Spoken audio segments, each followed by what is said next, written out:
آج ہم اسلام کے بنیادی کلمے لا الہ الا اللہ محمد رسول اللہ اس پر کچھ گفتگو کر رہے ہیں۔ اسے جنت کی کنجی بھی کہتے ہیں۔ ہمارے پاس ایک خطبے کے کچھ نکات ہیں جو اس کلمے کی گہرائی کو سمجھنے میں مدد دیتے ہیں۔ تو کوشش ہوگی کہ ان نکات کو دیکھیں کہ یہ صرف الفاظ نہیں بلکہ ایک پورا ضابطۂ حیات کیسے ہے۔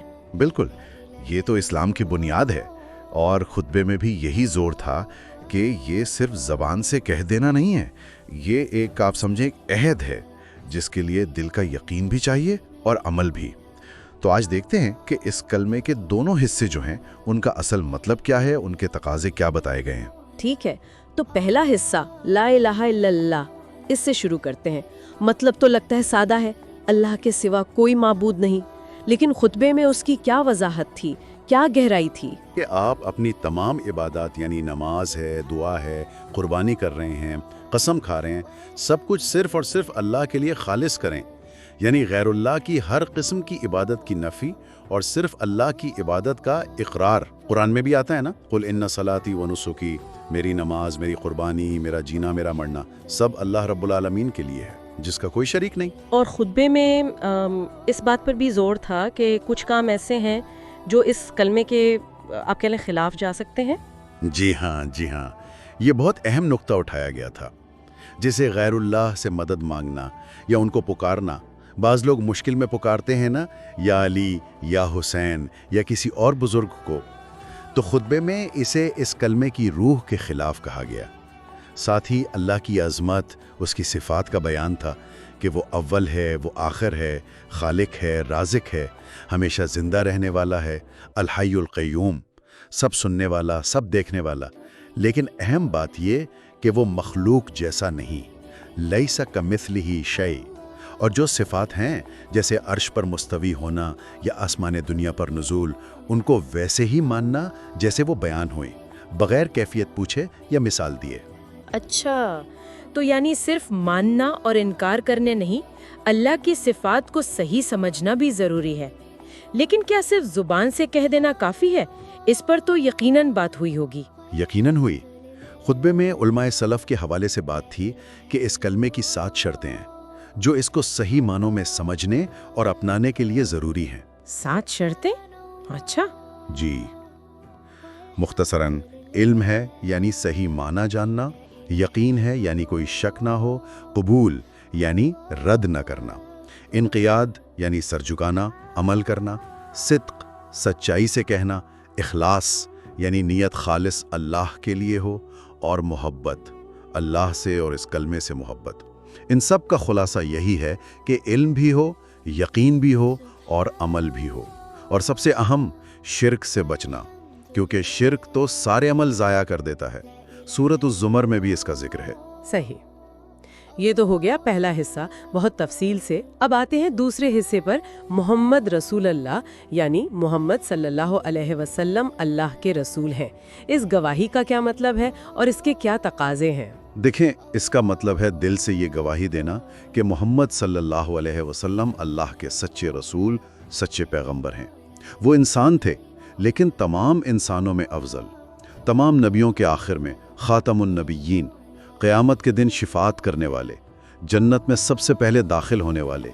اور خطبے میں ایک حدیث کا بھی ذکر تھا کہ جو یہودی یا نصرانی آپ صلی اللہ علیہ وسلم کے بارے میں سنے مگر ایمان نہ لائے اور اسی حالت میں مر جائے تو وہ جہنمی ہیں۔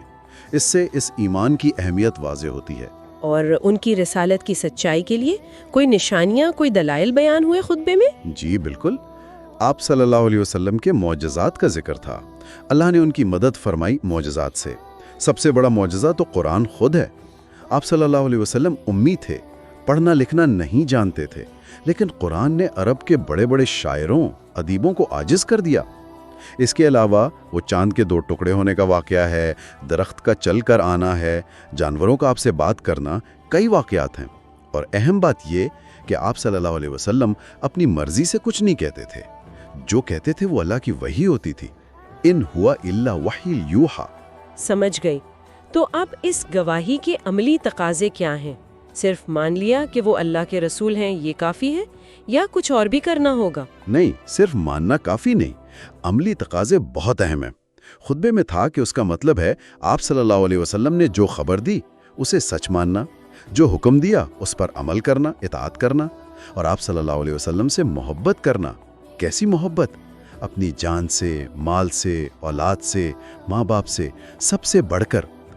لیکن ایک تنبیہ بھی تھی، غلو سے بچنا۔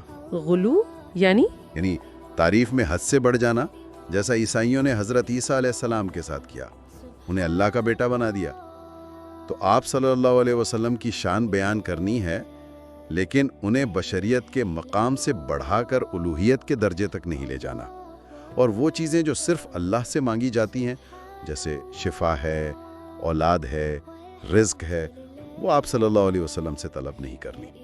اور ہاں، آپ صلی اللہ علیہ وسلم پر درود و سلام بھیجنا کثرت سے، اللہ نے خود حکم دیا ہے سورۃ الاحزاب میں۔ صحیح۔ اور خطبے میں ازواج مطہرات یعنی آپ صلی اللہ علیہ وسلم کی بیویوں اور صحابہ کرام کے بارے میں بھی کچھ رہنمائی تھی، کیا یہ بھی اسی گواہی کا حصہ ہے؟ جی بالکل، اسے بھی محمد رسول اللہ کی گواہی کا لازمی حصہ بتایا گیا۔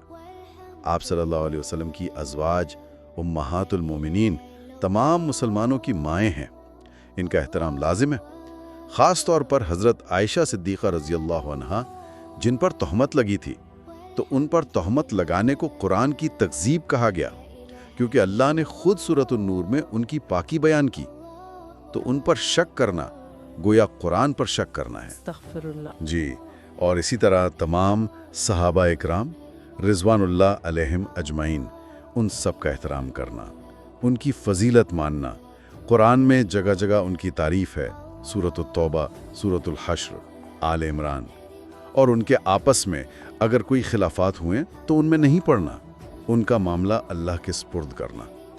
خطبے میں یہ نکتہ تھا کہ دین ہم تک پہنچا ہی ان صحابہ کے ذریعے، تو ان کا احترام اصل میں دین کا احترام ہے۔ تو خلاصہ یہ ہوا کہ لا الہ الا اللہ محمد رسول اللہ صرف ایک جملہ نہیں، یہ اللہ اور اس کے رسول صلی اللہ علیہ وآلہ وسلم کے ساتھ ایک پورا عہد ہے، جس کے لیے علم، یقین، محبت اور پھر عملی پیروی سب کچھ چاہیے۔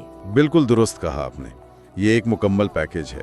اور خطبے کا ایک بہت ہی آپ کہیں خوبصورت اختتامی پیغام تھا، جو آج کل بہت ضروری لگتا ہے، وہ یہ کہ بھئی دوسروں کے معاملات میں الجھنے، ان پر حکم لگانے، ان کی ٹو میں رہنے، اس سب کے بجائے ہر انسان کو اپنی فکر کرنی چاہیے، اپنے اعمال، اپنی اصلاح پر توجہ دینی چاہیے۔